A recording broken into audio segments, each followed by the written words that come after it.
Okay, guys, welcome to Savvy Sab Show on RBN. I have two guests with me today. We're going to have a pretty interesting discussion.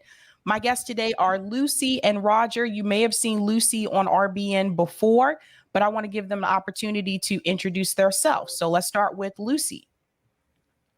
Hi, my name is Lucy. The only thing I have now is actually a TikTok channel called Blue Moon Red Wine, where I post some of the interventions that we're doing in New York City. And that's it. It's nice to be here. And Roger, you have to unmute. Hey, what's up, ladies? How are you doing today? Look at these two beautiful, gorgeous ladies. I cannot compare to what is before me here. Wow, I look a lot better on camera than I thought. What was the question? I literally just walked in from Stop and Shop. Oh, just introduce yourself. Oh, okay. My name is Roger Meadows. I'm just an activist. What do you call it? I drive for regular working person, and I just come up with ideas for stuff. Yes, Eric, Roger does have a face. This is the Roger Meadows, you guys. You see him in the chat a lot. You see him on Rockfin. And this is a really important discussion that I think needs to be had. You guys notice the title says the Bernie Sanders movement is dead. But we've talked about this before. We've complained about the problems. And the reason why Lucy and Roger are here is because they have an idea for a different strategy. And I think more people need to hear this. Now, before we get into that, I just want to play two clips. The first one, this is actually from Harry Belafonte. For those who are not aware, he did just pass away. He actually made a statement in reference to the Democratic Party. And he made this statement to Hillary Clinton and Barack Obama. So I want you to hear what Harry Belafonte had to say to them about the Democratic Party. You know,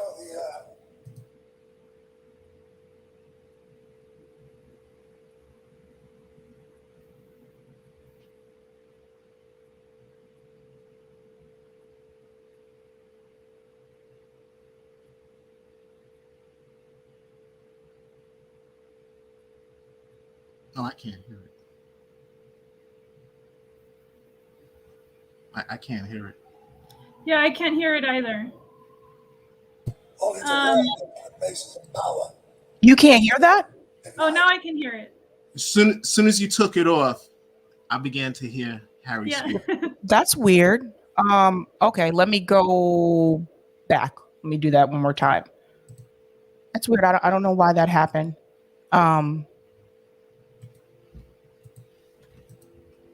Oh, I see why. Hold on.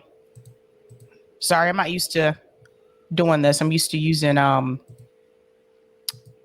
what do you call it? Type VNC. Here we go.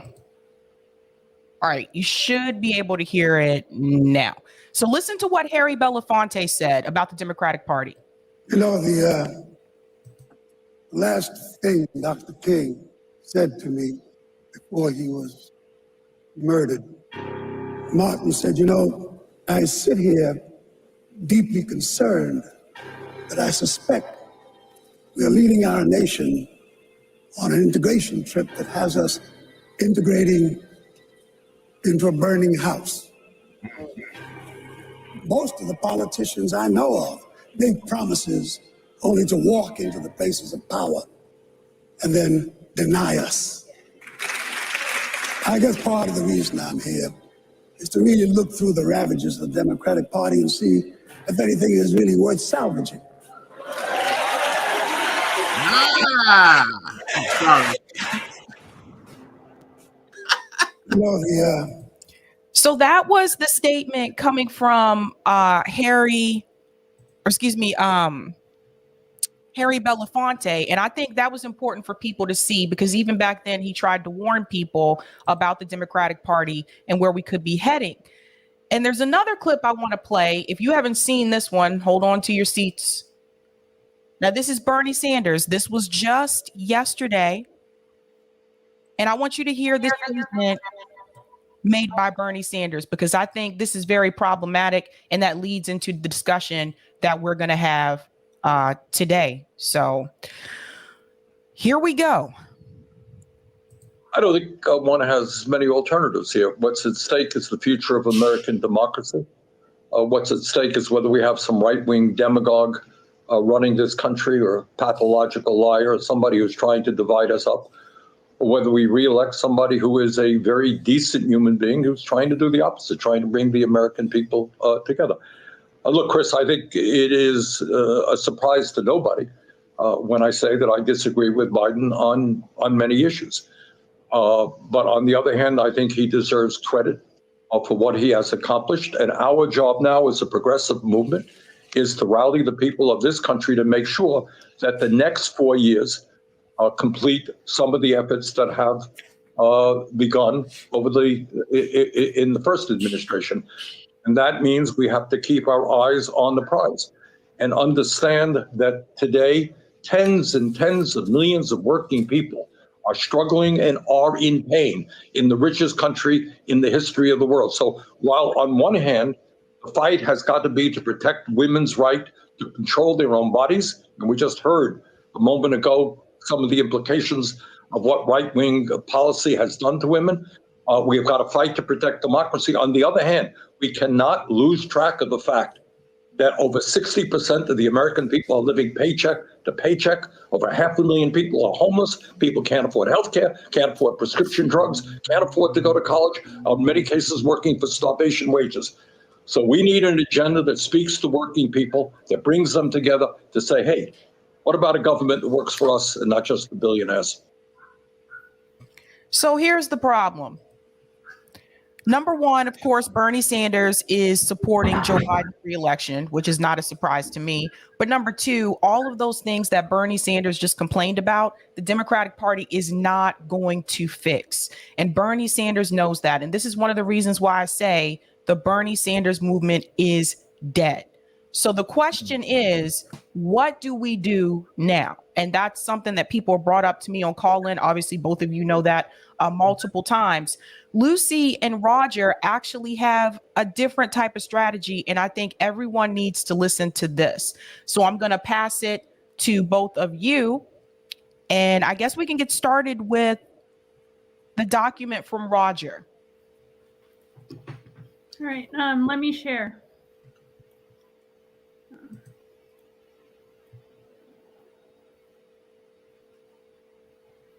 See what I'm seeing? Yep. Yep.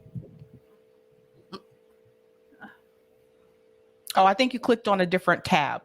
You were just there on the document. Sorry. You just got to go. Yeah. There we go.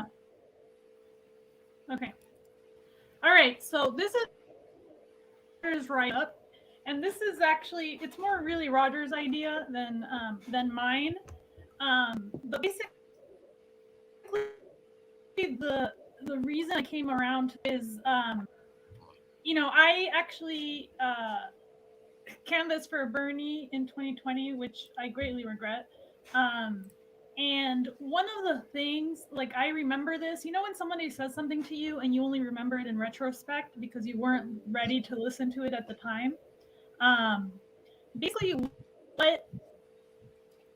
what somebody said to me was, like, I was trying to convince them to vote for Bernie, right? And they said to me, the founders never intended for us to break up into parties.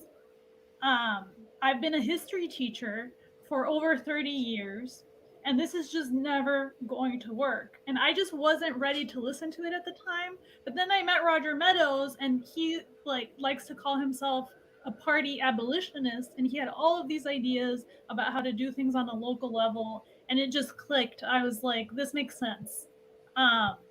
It just makes sense. So this is his write-up. Roger, would you like to read some of it, or? I'm going to bring it up on my computer, or whatever the case is, only because it's kind of small there. I forgot the name of my document. Yeah, because it's important that we talk about solutions, because this is a big thing I'm hearing from people is like, what do we do next? I've talked about ballot initiatives multiple times on my channel, but not everyone lives in a ballot initiative state. So people are asking about like a national strategy. And I think at the end of the day, it's going to come down to this. We really have to get people out of the Democratic Party. We got to get people actually out of both of these parties. We really have to. So, I remember Kshama Sawant saying the path for progressives in the Democrat Party leads to a cemetery. I want to take that further and say the path toward getting what we want is not through politicians. Instead, it's through direct democracy, not really representative democracy. So my goal is I want to get at least 17 to 20 more states have the ability to place their own initiatives on the ballot to ratify their own amendments into their state constitution. Where you get to anywhere between 34 to 38 states that are able to ratify their own amendments into their constitution. Now, what we're trying to do in New York is, I figured that if we were to register in blue areas, especially New York City, because I don't want to have people from, I want to be able to get people who are tired of the Democrat Party and who are left of the Democrat Party to register under no party. We call it no party, not independent. It's the same thing. No party in New York State. Okay. So I figured if we're able, let me see, there's about 6.5 million registered Democrats statewide. And there are 3.5 million registered no party, and about like 2.4 million Republicans, and they're leaving the state in droves. I figured if we're able to get the no party register up to match a Democrat, we could create a safety net for lawmakers in their legislative districts to jump out of their party and become an independent, no party. Okay. More specifically, state lawmakers, because it's going to be state lawmakers that we're going to have to use that as leverage, so where they can push leadership from the outside to get them to put an amendment before us for ratification that would allow us to become a ballot initiative state, a citizen ballot initiative state, so we can place our own initiatives on the ballot to amend the state constitution. And we have to make sure that it is specifically for amending the state constitution. And the reason why I say that is because if it's only for law, like we see Alaska, Wyoming, Maine, Idaho, Washington, Utah, they're citizen ballot initiative states also, but they can't use the process to amend their state constitution, only pass laws, which means that if they pass something, the government can come in and just be like, "Oh, that's nice, we're getting rid of that," without having to ask their voters, unlike they would if it was an amendment to their state constitution. So I figured that, if we're able to get these, create these districts that are mostly independent and mostly left of the Democrat Party, is independent, that'll give them cover to be like, okay, I'm jumping out and then I'm pushing from the outside. Or if not, we'll just run, we'll run some independent candidates, so that's one of the things that Lucy and Roger have done before is they've gone to these town hall events. Like one of the ones was AOC, one was like Jamal Bowman, and they actually had papers for people to register as an independent, for people to leave the Democratic Party. So it's one of those things where like you can't rely on people to go home and do it themselves. A lot of times people say they're going to do something when they get home, and then they get home and they get busy and it doesn't happen. So showing up to those events with the papers in hand is especially key. And I'm gonna pass it back to you, Roger, and I'm gonna pull up that video from Lucy when she was saying that to AOC.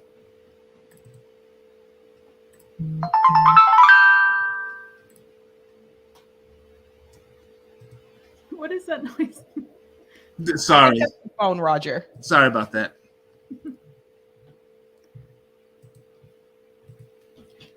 So the idea is to get people who are already Democrats, and one of the ways that you can find those people, you'll probably have to silence your phone, Roger. Oh, I thought I did. Sorry. Yeah. Sorry. One of the ways that you can get those people is doing what Lucy and Roger did, going to like those town hall events, like an AOC event or Jamal Bowman event, and asking people there to say, listen, like, what have they done for you in the community? Have they done anything for you?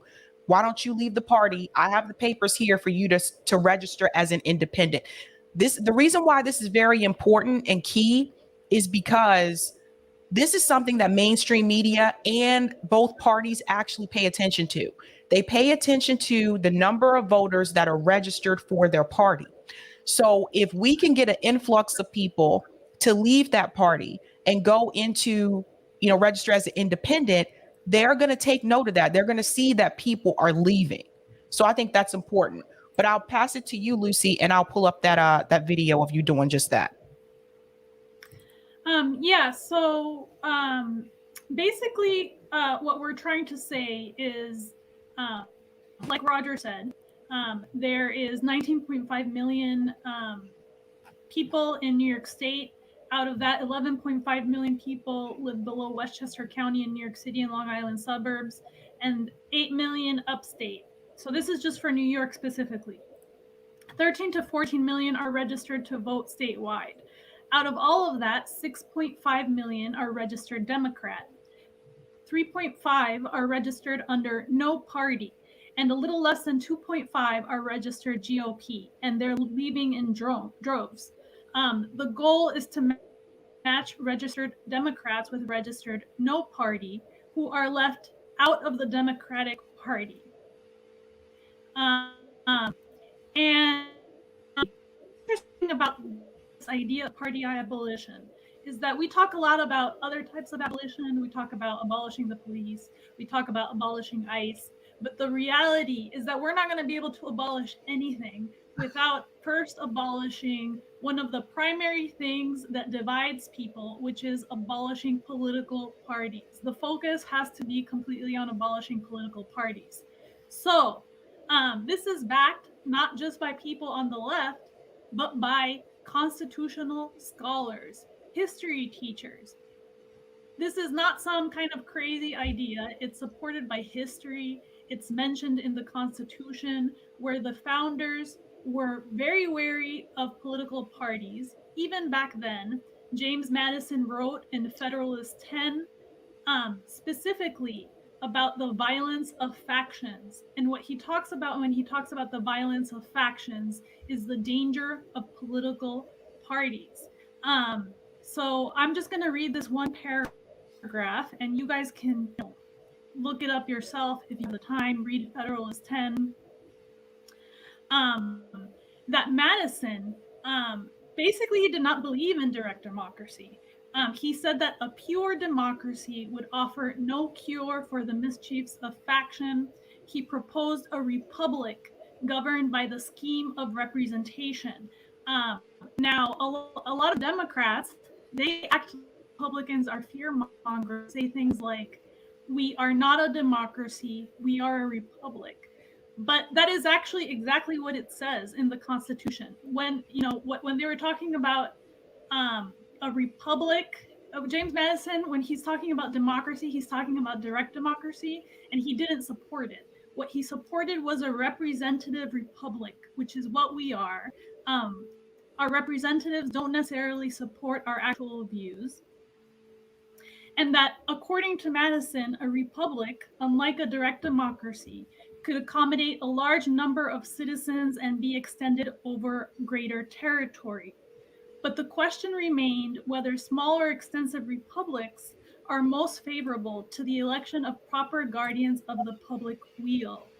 A larger republic was better, not as a means to wealth and power, but because it was less likely to be overwhelmed by factious combinations.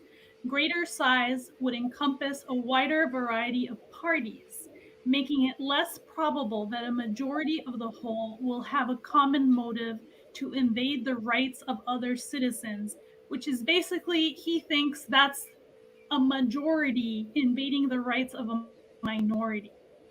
The issue with that is that even though we've grown a lot in size and influence, you have the rise of telecommunications. Basically, Madison thought that spreading over a large territory, we would have so many political parties that they would essentially cancel each other out. That's basically what he thought. He got the But cancel what part ended up right. happening instead, yeah. But what ended up happening instead is that with the rise of mass telecommunications, what you actually end up having is two distinct factions, two distinct political parties, and more people joining only those two sides. So basically, he was wrong about how the development of technology would affect political parties. And the person that was actually right about this was Thomas Jefferson, and he basically talks about it in what they call the Anti-Federalist Papers, about how naturally everybody will split up into two parties, and Yep. so it's very interesting because if you read the Federalist Papers, you read the Anti-Federalist Papers, and then you listen to Roger Meadows, they're all talking about the same thing, about the division of people into parties. If you talk to history teachers, maybe you could have like a constitutional scholar, because I'm not one, to come on and talk about this in more detail. But they're all talking about the same thing. And in the Anti-Federalist Papers specifically, they even talk about how going back to our local rights and state powers is essential to basically blocking the tyranny of a centralized government. And specifically what they even say is, I would rather be a free citizen of the state of Massachusetts than a subject of the American empire. So a lot of this is, it's not just liberals, conservatives talk about this with state rights. I understand that this might have like some negative connotations for a lot of people because of what happened in Little Rock, Arkansas with desegregation, which is a very particular case where the federal troops actually went in to help someone. But in general, the idea behind state rights and local direct democracy is much larger than that. It's about gaining back power on a local level, and not giving the federal government so much power to use troops that they will basically suppress what they call an insurrection. And the Federalist Papers also talks about an insurrection, and the Democrats also play a lot with that kind of language. So it's very interesting. But I just, I want to say that we're just not pulling this stuff out of our butts. This stuff is historical. There's a strategy to it, and there is a method on the state level, as Roger said, not only for putting ballot initiatives at the state level, getting them through, but also to make constitutional amendments at the state level to the state constitution, because right now we're too spread out to be able to do that at the federal level. So you could do, basically, if you really wanted to, a Roe versus Wade type thing, you want to defend those rights, well, push it at the state level through a ballot initiative that changes the state constitution. And a lot of the more conservative states actually have that capacity. And I'll just let Roger talk about which states, you can do these kinds of things in.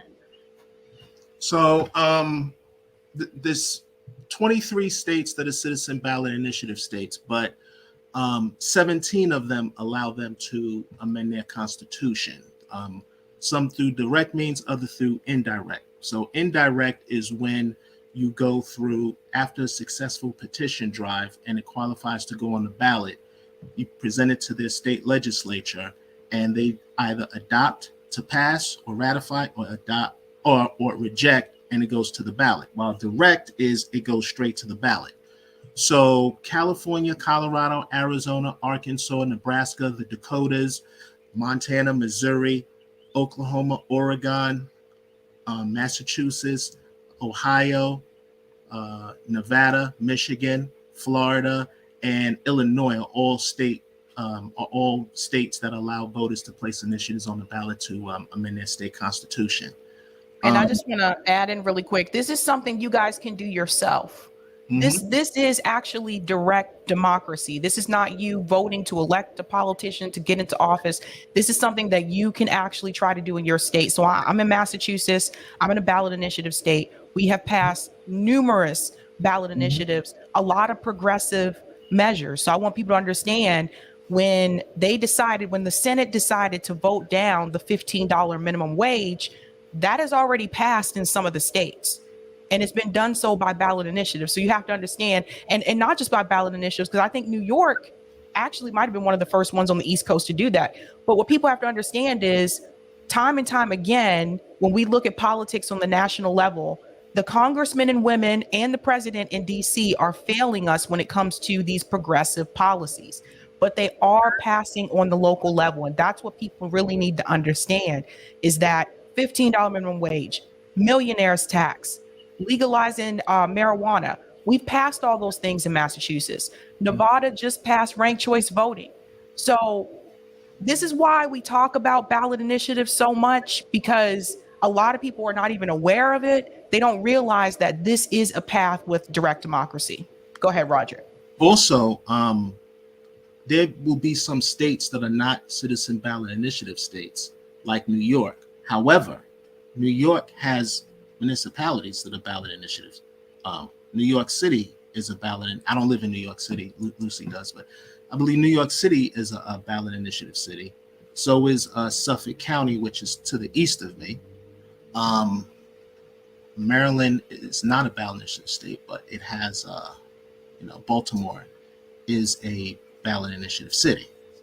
So I don't know the specifics as to each one. I know Philly is, I believe, is a ballot initiative city, although Pennsylvania is not. Yep. So one has to see, okay, look into the rules regarding, are they a ballot initiative municipality? And if they are, what are the rules to it? But also, when I got to the event late after Lucy and them left and went to Heckle, Marianne, and Steve, which I kind of enjoyed. When I got to where they were previously, where Diane Sear was, I didn't get to speak to her, but when I was speaking to Jose, because he didn't know about ballot initiatives too much, I was kind of educating him and kind of on it. Larry Sharp was there, so he already knew. But if you look at the bottom of that documentation, right, where I say national level, what about supporting independent candidate lawmakers running for U.S. House and Senate to use leverage to pass a federal law mandating that any state that does not already allow their voters to place initiatives on the ballot to ratify their own amendments into their state constitution must allow their voters that option, mandating that state legislature place a legislative referred constitutional amendment before their voters so they can decide on whether or not they wish to be able to ratify their own initiatives to their state constitutions, with a competitive public financing of measures accompanying it. Any change, like I said, any change is going to come from the bottom up, from not DC. So if we divide, so what I'm thinking is, if we divide their forces and resources, causing them to fight us all over the US, the enemy I'm talking about, then we have a better chance at beating them, rather than all the power focused on DC, and we're fighting this big juggernaut.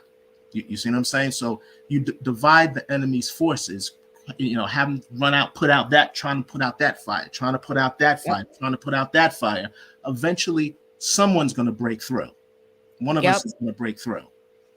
And I want to give a couple of examples. I want to show you guys how you can find more of these. But when you look at Obamacare, although it is not great, Obamacare actually came from Massachusetts. It was here first. It was called Romney Care. So that was something that was passed on the local level first, and then it made its way to the national level. Now, there are a lot of them that have passed in 2022. I'm just going to show you where you can find them because we don't have the time and bandwidth to go through all of those on here. And I'm still not done. On my channel, there's a playlist called Ballot Measures 2022. Each state is here where we break down what was actually on the ballot measure and what passed and what didn't pass. Actually, I should make this larger so people can see. Sorry. Yeah. So you should see that on the home page, Ballot Measures 2022. And this goes all the way back to Arkansas. So I think I started with Arkansas and we're making our way through the alphabet basically.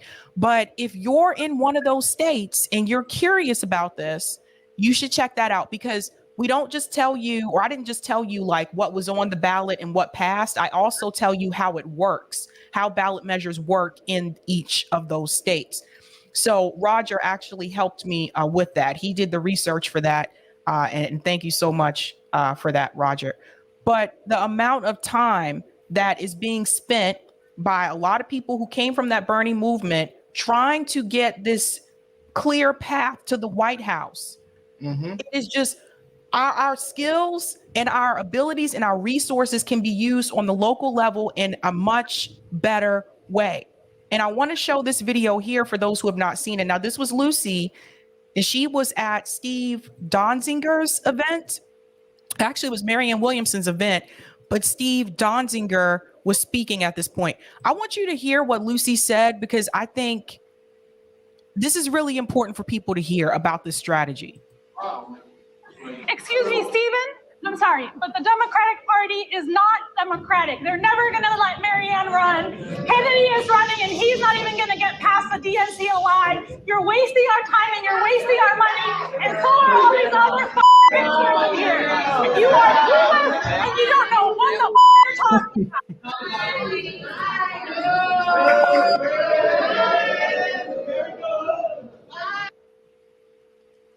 So this point here that Lucy brings up, and obviously some people there didn't want to hear that, but it's the truth.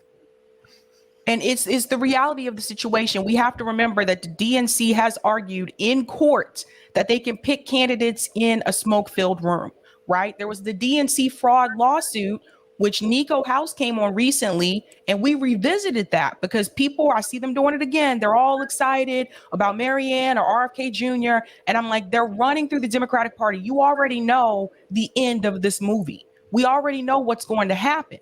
So if you are really serious or passionate about trying to shake up the system, you wouldn't run in this party. You would run as an independent or you would run third party. Now, we know that obviously it's very difficult for those types of candidates to win, but then that means that you don't fully understand the strategy. We know they're not going to win. We also know that people doing this strategy through the Democratic Party aren't going to win either because the DNC can change the rules like that anytime. They just changed the rule recently about Iowa and New Hampshire so that now those candidates, like whatever votes they get in Iowa and New Hampshire, these votes don't count. Like this is what I'm talking about, people. They changed the rules to make South Carolina the first state in the primaries. They can change the rules anytime they want to. They've already announced there's not going to be any primary debates. So if that's what they're going to put you through, it doesn't make any sense of doing the strategy. If they're going to treat you like that and you're running in the party, then you might as well run outside of the party.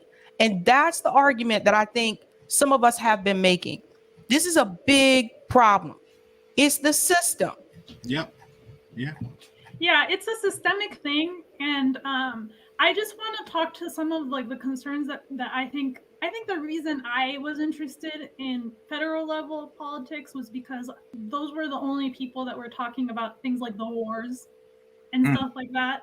And I think on some level, I used to believe in the veto that if you get somebody good in there, they would at the very least veto one of these wars because the president technically has the power to do so. However, we can see that these people are completely in the pockets of the military complex, right?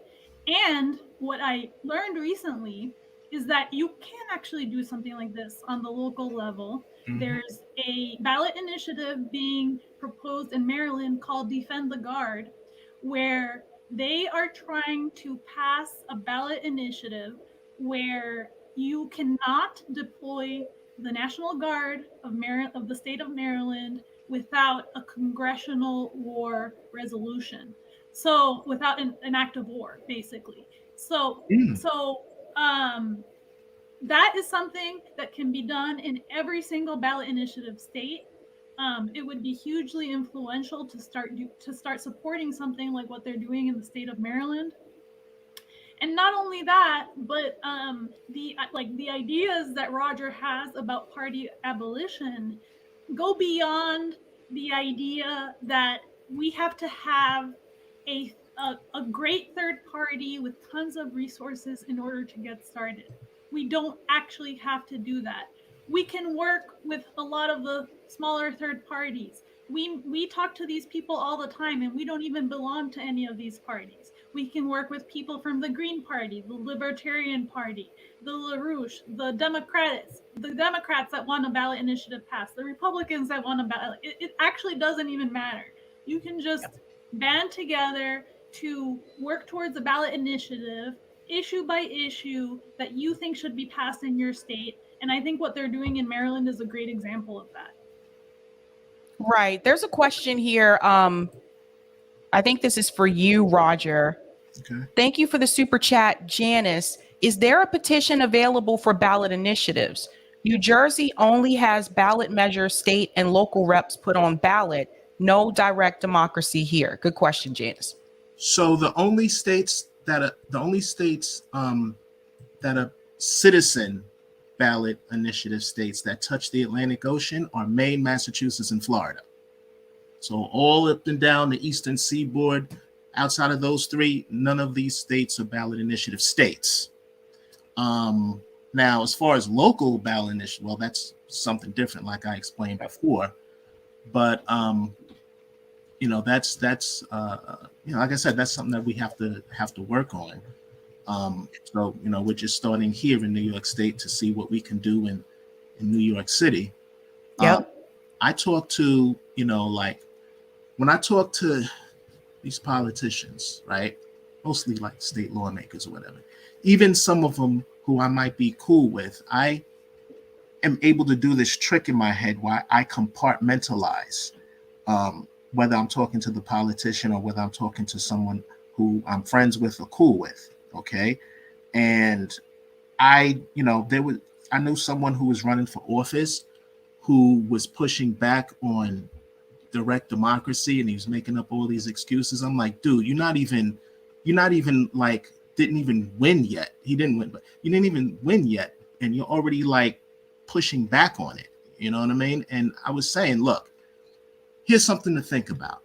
If we, the citizens, pass something that we regret, since politicians are self-serving, you won't have to worry about attack ads being lobbed at you. Okay, y'all could just say, hey, I didn't pass that, you guys did, don't look at me. Okay, so it gives you cover. Give us the ability to do it ourselves, and if we go, oh, we shouldn't have did that, then we could correct it.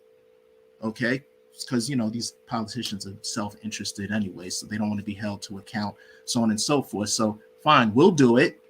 Okay, and if we mess up or whatever, we can't blame you, we'll blame ourselves, and then we'll correct it.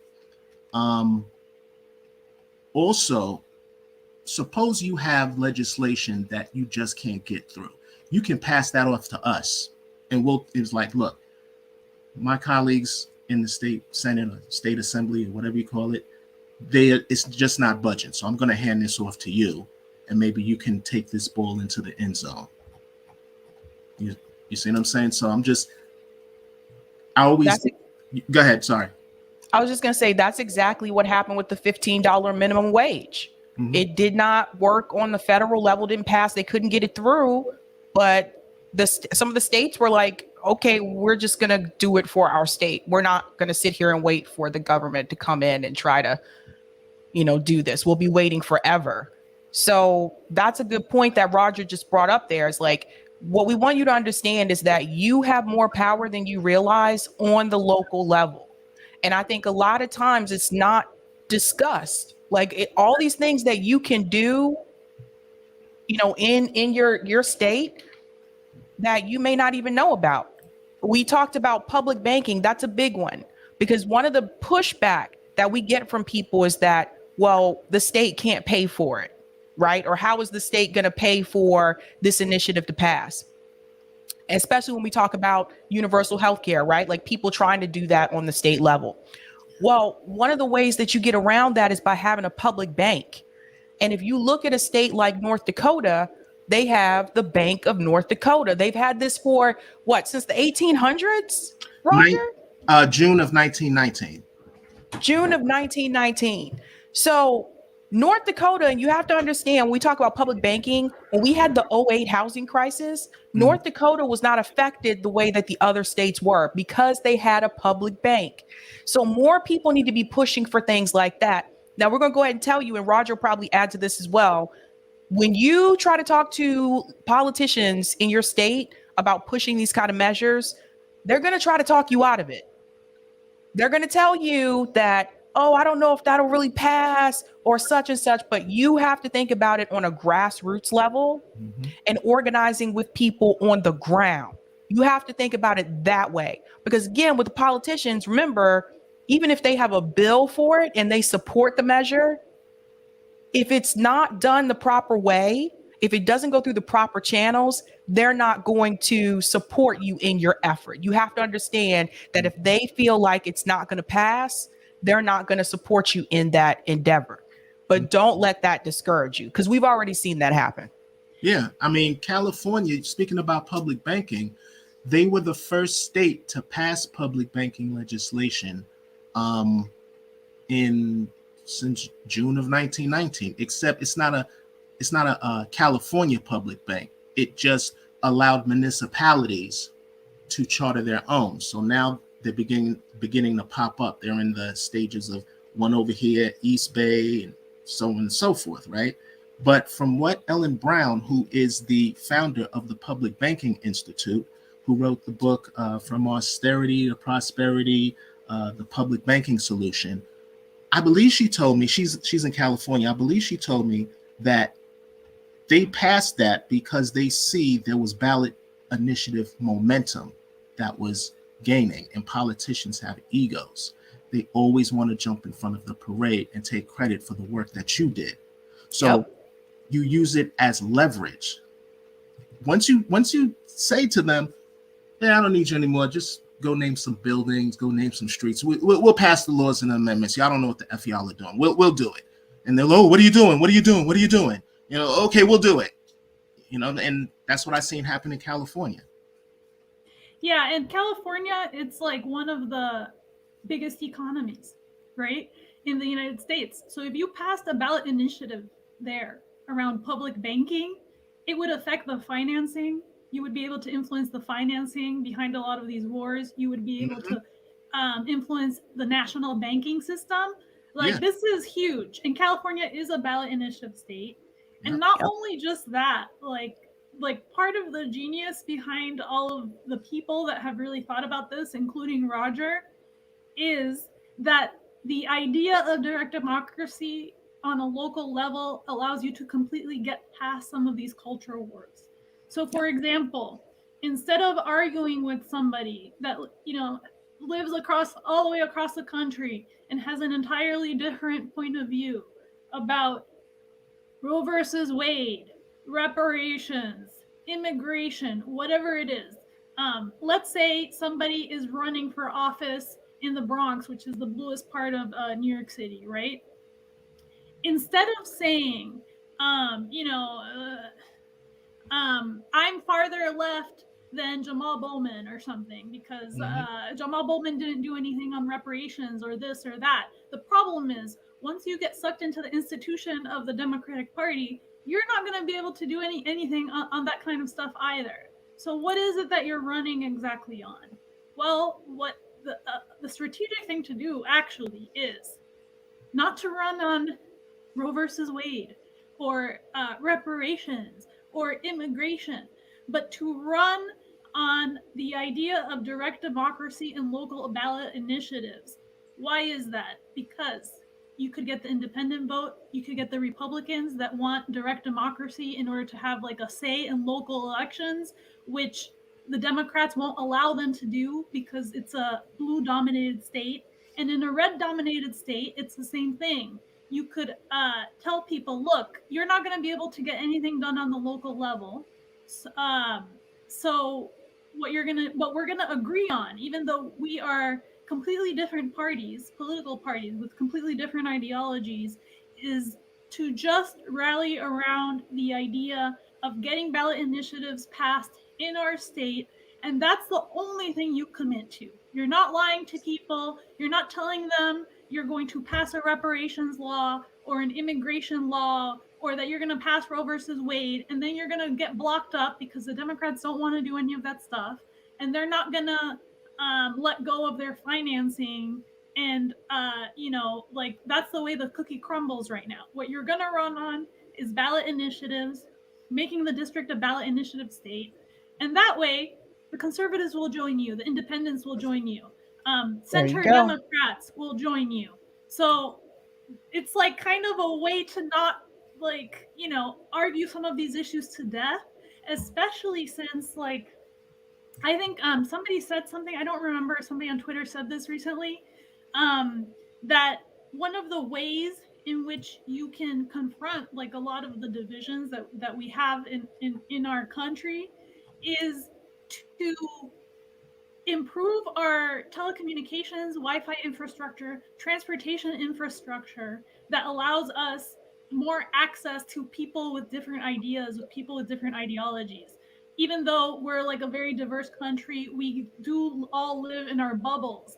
We talk to people that think like us, that look like us. So until you break that, you're not gonna be able to argue with people to death about changing their minds and getting into their heads so that they agree with you on your political point. It's impossible. So what do you run on? You run on ballot initiatives, so that the only thing you're running on is this idea of direct democracy, and then you let the chips fall wherever they fall. Yeah, and I want to add too, I think this is very important. This is not to say that those issues don't matter. Those issues do matter. Immigration matters, reparation matters. The problem is, though, when you run on those issues, you are misleading the voters because you do not have the votes to pass those measures. That's just the reality. The House isn't going to approve it. The Senate isn't going to approve it. So people run on those issues and then they get in, and then the voters are let down and disappointed because they don't end up passing those measures. This is a big part of the problem. But if you're running on the idea of giving people direct democracy, putting it back into the hands of the people, that's something that can have crossover appeal when we talk about different political ideologies. So that's important. She's right. Independents, Republicans, Democrats can all get on board for that. They're like, you mean my voice actually has a say here? There's an opportunity for that.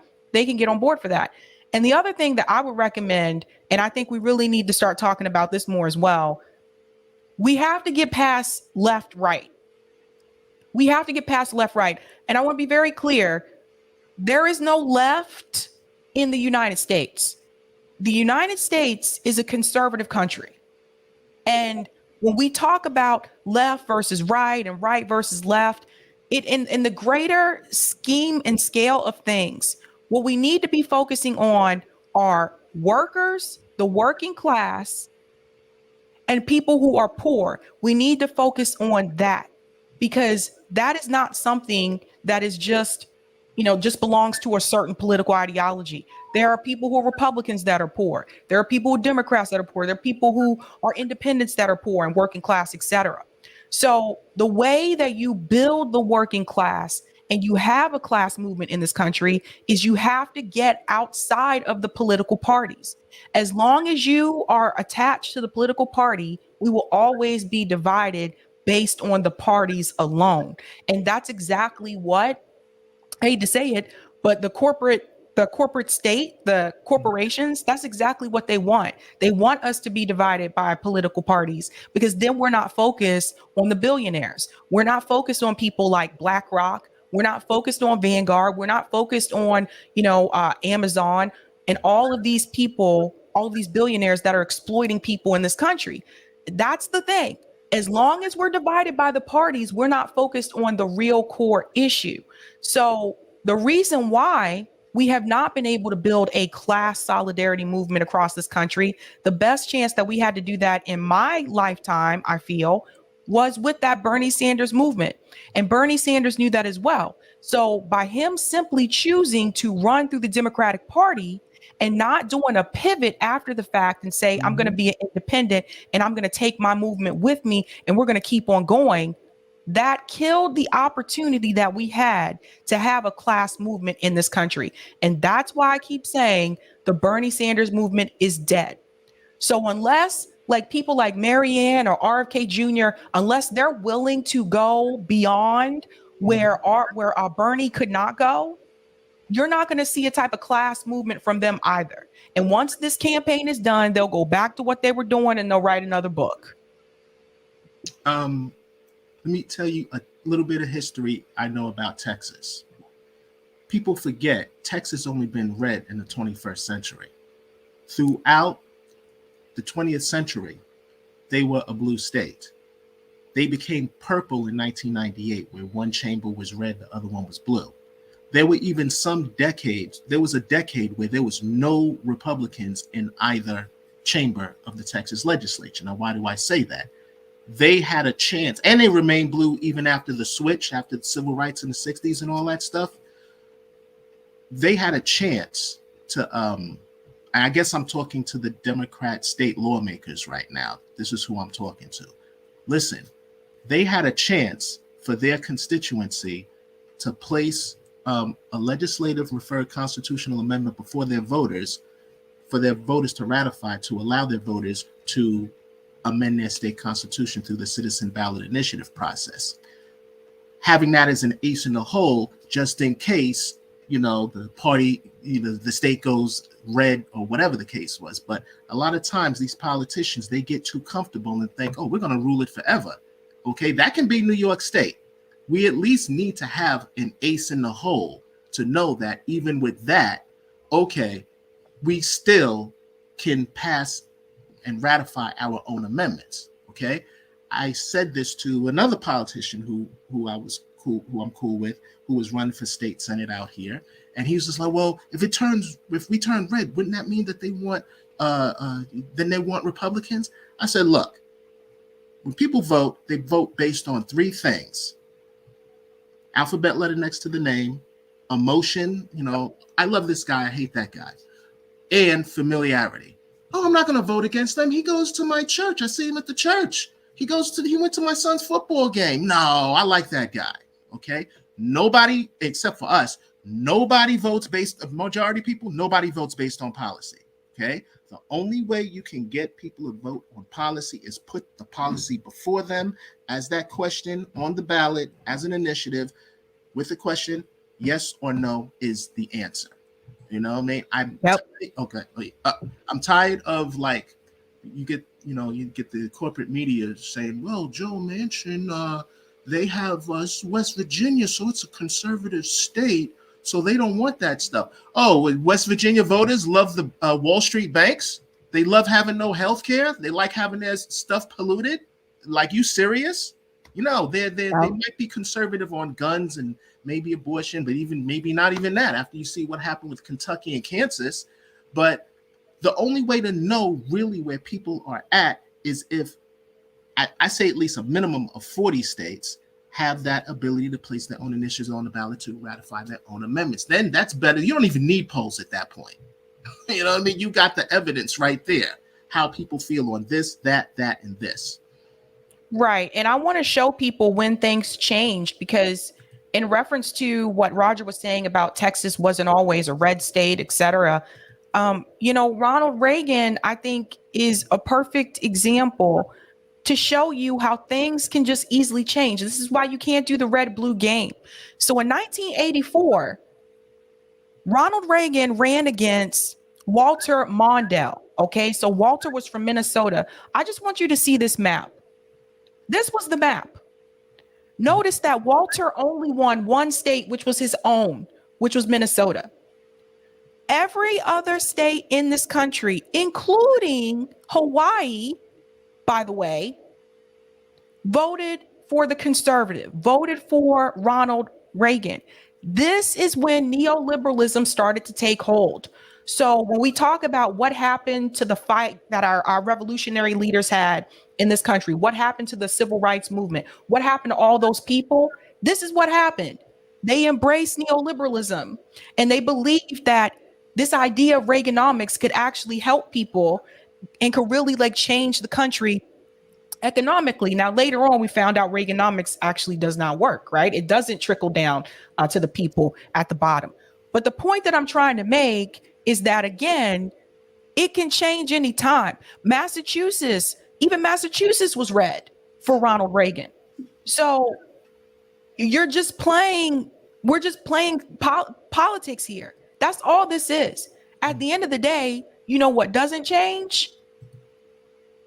Corporate donors, that doesn't change. Super delegates, you have these PACs, you have billionaires, those things don't change.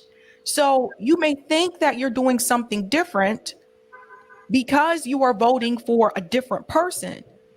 But if the system stays the same, you're not really doing anything different. And that's what we want you to understand. Yeah, I agree, Savvy. And I also want to say, like a lot of us have been heckling these politicians and stuff, and like people see it on social media and they're like, you know, I love this. These people are great. You should run against so and so. But the issue with that is that even if you like somebody, as much as you like them before they run for office, you're going to hate them after they're in office and they're unable to implement what you want. So basically, what the missing piece here is to not put the cart before the horse. And if you want more independents to run for office, we need to have people outside, just like we did during the Bernie whatever, registering people independent, setting tables up outside of schools, setting tables up outside of strikes, setting tables up outside of, you know, hospitals, whatever, and registering people independent. You cannot have people running as independent and expecting them to waste all of their time running for office in these far bids that don't go anywhere. As far as I know, in New York State, Diane Sayre, and she called herself LaRouche, by the way, because you are not allowed to say that you're independent in New York State. You have to attach yourself to a party, and they actually used that to say that she was part of the LaRouche cult. But it says very clearly in her events that if you join any one of her events, it is not necessarily supporting her candidacy, but it is supporting the peace effort. She actually says that, like, in bold letters on her events. So she tried to run basically as an independent. They tried to pigeonhole you and say, oh, you're a green, you're a libertarian. Libertarians have crazy ideas. Greens have crazy ideas. LaRouche, like whatever it is, that little tiny party that you are trying to form, they'll try to act like you're crazy, you know, just have these like far-flung ideas, when the reality of it is that this is political theory. It's backed by so many people that have talked all along the years about the strategies behind direct democracy. They talk about it in the Constitution. They avoid all mention of political parties on purpose. There is like a reason behind all of this. And so Yeah, I want to thank you so much for the super chat, Zach. Going beyond Bernie was to reject medical tyranny. RFK Jr. was protesting and rallying peak pandemic. If silent, you backed Biden. RFK earned benefit of the doubt. I don't think so. We're going to have to wrap up here in a couple minutes, but it's not the person.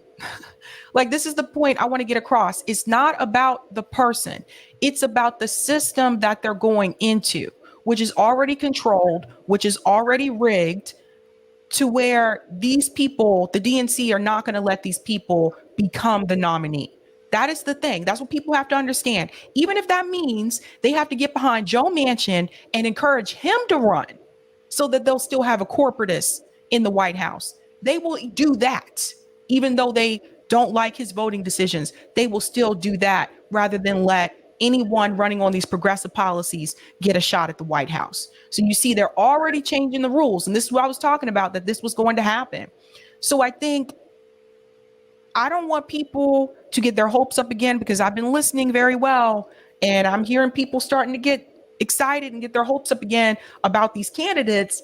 And again, for me, it's not about the people. It is about the system that they're going into.